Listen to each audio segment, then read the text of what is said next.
everyone, I'm Risa Morimoto, and welcome to The Modern Age, where we chat about creating a better, more secure life for our aging parents and loved ones. Be sure to click on the subscribe button and the little bell, and so you'll be sure to be notified of new episodes when they're uploaded. Today, I continue my conversation with palliative care physician Dr. Heather Sung. Check out the episode on what is palliative care if you want to hear the first part of our conversation. No one likes to talk about end of life, and no one really likes to talk about aging either. But whether we like it or not, it's going to happen to all of us. And I have to be honest, having sick parents really makes you think a lot about end of life issues. It doesn't make it easier, but now having talked to lots of people about end of life, I feel an amazing sense of comfort and relief instead of dread and fear. Not only for me, but for my parents as well when they go. I continue my chat with Dr. Sung, who shares from a palliative care physician's perspective how we need to initiate these discussions so that your loved one can have a good death, one where they get to live out their last days, months, years on their terms. We're so conditioned to think that we must save a life at all costs, and oftentimes it results in a patient having a horrible, painful end. We need to alter how we think and feel about end of life, hospice, and creating a good end of life experience. After all, dying is a part of living. Check it out.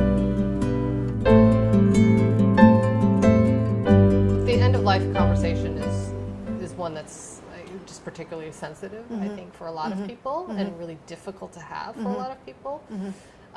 So what has your experience been, and how do you recommend people initiate these discussions when they do have chronic conditions? It starts with coming in with an open-ended question, I think, and waiting long enough to have the person provide their response, because we often are uncomfortable with silence and will fill in the spaces without waiting for the individual to express themselves.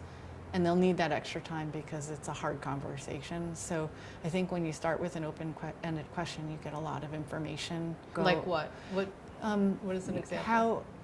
How have things been for you? It's been hard. In what way has it been hard? Well, I like to do this and I can't do that anymore. I haven't gotten to, see so-and-so that I've wanted to see. I'm fearful. I'm fearful about my disease, and I don't know what's going on, and I feel lost and confused. Or my shortness of breath every day has made it frightening for me to even wake up in the morning and go to bed at nighttime. Just generates so much information. Do you help train family members to have those conversations with their their loved one? Or are these questions that you would ask? I would ask that. Do you feel like they're more honest with you because you're the doctor?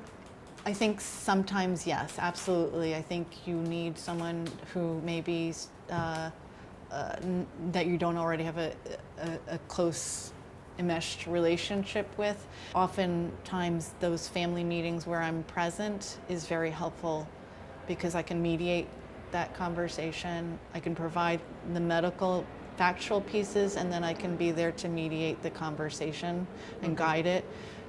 If it goes off on the wrong tangent, I can help to redirect it again. They're very emotional sometimes, the family meetings, because people come from very different levels of processing emotionally.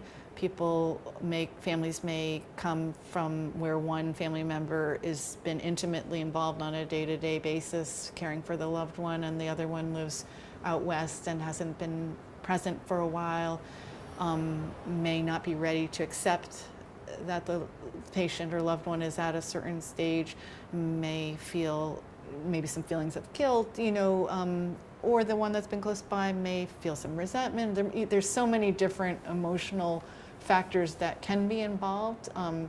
That probably is more likely than not. Yeah, right? And it's normal, and that's what I always say is what you're going through is normal. Even reactions to bad news that a patient may receive, the patient's reaction to that can range from sadness to anger to guilt. The various reactions that occur in a room during a meeting are all frequently normal reactions, and that is important for the loved ones to recognize that they're normal reactions. And that comes through experience and training to know that. But when you're in the heat of it as that family member, you don't see that. And so to guide them, what you're experiencing is normal, but let's focus on what is best for your parent right now or your loved one right now. You've shared with me that your loved one is someone who really valued this, so what can we do to get there? So trying to guide them. So that's the role that we may play in the family meeting. But I think what is important, again, is not only are those reactions that loved ones have, ranging from anger to resentment to grief to relief to sadness and beyond, those are all normal, but that the patient themselves experience that range of emotions, and that can be normal too. But they may not realize that it's normal, may be frightened to express some of that. Some of those emotions are hard, especially when they're emotions such as anger or blame. You know, sometimes in the medical profession, you're giving the patient bad news, and then they may blame you. Well, the doctors should have picked that up a long time ago. If they had given me this treatment, I wouldn't have gotten to this point. Those are hard emotions, and so you have to recognize as a physician what your reaction to those emotions may be, and not to be reflexive, but to again realize that they may be normal parts of coping, and to control your body language so that you can find out what's behind those reactions. Is it fear? Is it sadness? But it's easier to behave that way. And how can we support the person better?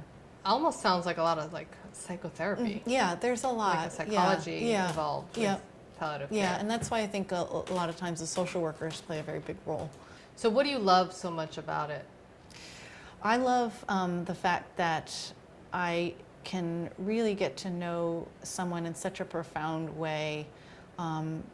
It's such a gift to be able to have someone be able to share such important things about themselves with me in a vulnerable period in their life, and for me to be able to provide them with support and make what can be such a hard process maybe a little bit easier.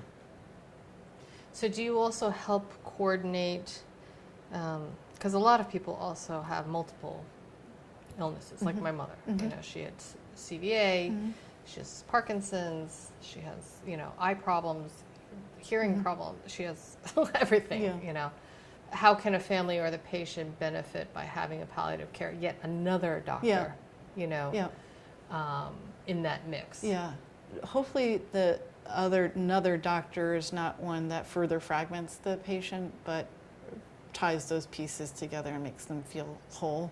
The patient may come to a point in their time where going to see the doctor that helps with their hearing is not as important to them anymore, or going to see the heart doctor every month doesn't become as important anymore, or certain medications may not be necessary anymore because our goal is not to prolong to prevent a heart attack when you're already dying from another process, or the side effects of the medication may be undermining you as opposed to where it might help your heart. It may be undermining you in other ways, might put you at more risk of falling or something, so that hopefully we can help with some of that.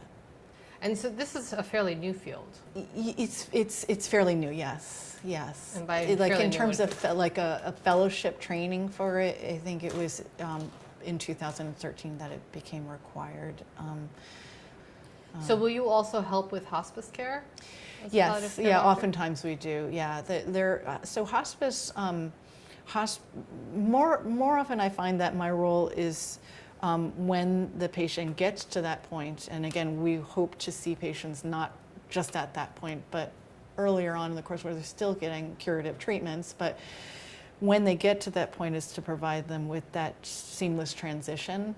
but hospice itself is a Medicare benefit. We could, because we might have at that point know the patient the best of all their doctors, be the attending of record for hospice. But hospice is really care that's focused on symptom management and not reversing the underlying process. And you have to meet criteria for a terminal condition that has a prognosis of 6 months or less. And so there's specific criteria that need to be met to be eligible for hospice under the Medicare benefit. So palliative care doctors can make that determination or no? Yes, we often do help in making that determination. Yeah, and primary care doctors can make that determination too, but because we do this so much now, a lot of times we're involved in that. The more I talk to you, Yeah. the more I realize that actually I think my mother actually really needs a palliative care doctor. I think would really help her because her disease is progressing. Mm-hmm. I feel like we're so trained to just try to cure, and we do forget about the quality of life aspect. And yes, of course, we want her to have a good quality of life, but we're always constantly being like, no, you have to do this, you have to do that, you know, you have to be stronger, you have to be stronger. Maybe it's not about that anymore.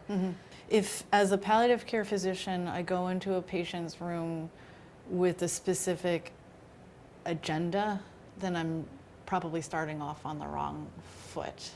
My agenda in terms of what I want to specifically accomplish.